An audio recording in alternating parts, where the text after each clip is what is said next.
Acción de la tarde, el interactivo que marca la diferencia en la radio. Por Palma 90.7 FM. Día como hoy, el 19 de mayo del 1965, pasó uno de los momentos más grandes, más patrióticos de todo lo que ha sucedido en la República Dominicana. Ese fue grande, hay otros grandes, pero ese fue grande. Ahí murió el coronel Rafael Hernández Domínguez. Pero murieron más de 48 personas en tratar de asaltar el Palacio Presidencial. Ahí murió también Emiliano Capozzi, quien fue un italiano que vino al país después de la Segunda Guerra Mundial, peleó en el ejército italiano y regresó al país, o vino al país. Y aquí se juntó con Hernández Domínguez, que casualmente, si se habla de la revolución, de ese movimiento revolucionario del 1965, no es a Camaño que se le debe ese movimiento, Vidal. Es Hernández Domínguez, Rafael Hernández Domínguez Fernández Domínguez, quien lleva a Camaño al movimiento. Camaño no estaba en el movimiento, fue él quien lo llevó. Claro, después que Camaño llega, parece que la visión de Camaño era más fuerte, más férrea, y Camaño tomó el control del movimiento, pero fue tan grande Fernández Domínguez que aún con la prohibición que le hizo Camaño, con la prohibición que le hicieron líderes grandes revolucionarios que estaban con él ahí, él cogió el control del movimiento y fueron al Palacio Nacional, pero ellos no se esperaban que en el Palacio Nacional habían francotiradores. Parece que hubo alguna delación, Vidal. Parece que hubo una componente de alguien que chivateó, porque en grupos como eso aparecen siempre personas, ¿verdad?, que se venden, que están del otro lado y parece que están del lado de que se cree que están ahí. Sin embargo, parece que no, porque fueron esperados. Será como esperando que llegaran. Y Fernández Domínguez y Emiliano Capozzi y otros 48 dominicanos, más de 280 heridos. Fue una masacre que hubo en la toma, tratar de tomar el Palacio Nacional. Fernández Domínguez, quien su padre fuera Ludovino Fernández, quien fue un general del ejército, no quería, estudiaba ingeniería.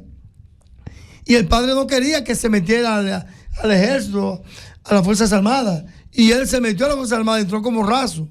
Y después de estar ahí como raso, ingresó a la Academia Militar y llegó al grado primero de segundo teniente y fue escalando posiciones. Estuvo al lado, estuvo en la dictadura de Trujillo y no se manchó. Porque inclusive hay momentos históricos ahí en la dictadura que le pidieron a Hernández que participara, por ejemplo, en la muerte de la gente de los civiles que mataron en la 40, los civiles que mataron en el 9 de Autopista Duarte.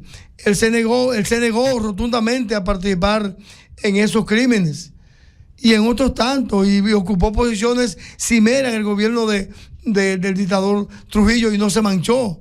Y luego él llega en contra de aquel triunvirato formado por Don Henrique Cabral y un grupito de esos hombres que le servían a la dictadura y después pasaron a controlar el poder. Y Fernández Domínguez salió del país como embajador, como agregado militar de una embajada. Después llegó a Puerto Rico y de ahí llegó clandestinamente al país. Muy amigo del profesor Juan Bosch, quien lo amparó, lo ampañó como su hijo. Fernando Domínguez tuvo muy buenas relaciones con el profesor Juan Bosch, porque Juan Bosch vio la talla de hombre, la talla de patriota que era ese muchacho, y entregó su vida, ofrendó su vida a nombre del país. Y Fernando Domínguez no se le ha dado, claro, está en el Panteón Nacional, está en el Panteón de la Patria, pero no se le ha dado el nombre que se le debía dar.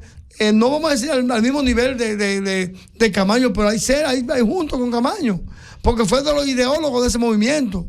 Entonces, un día como hoy, 19 de mayo, muere en la toma del... Lo matan. Lo acribillan, sí. Conjuntamente con Emiliano Capozzi, que ese también, ¿quién conoce a Emiliano Capozzi en este país? Y es un hombre que entregó su vida, su sangre a nuestro país. Inclusive, hace poco tiempo, una comisión fue a Italia, consiguió una hija, un hijo de él, la hija había muerto, y 2 hijos tuvo Capozzi, vivían en Italia, uno de ellos está vivo, una de ellas murió, pero el país parece que se interesó y fue a brindarle su solidaridad a ese hijo de Emiliano Capozzi. Reiteramos que un día como hoy, en el 1965, muere en la toma, tratando de tomar el Palacio Nacional, Emiliano Capozzi y Rafael Fernández Domínguez y otros tantos dominicanos ilustres en esa contienda. Bueno, 60 años de la muerte de un coronel joven, apenas tenía 31 años cuando lo matan. ¿Sí?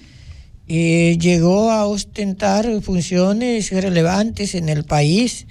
De hecho, era el segundo hombre, porque él era ministro, llegó a ser ministro de Interior y Policía, y bajo lo que era el acta vigente para ese momento, tenía la condición de vicepresidente.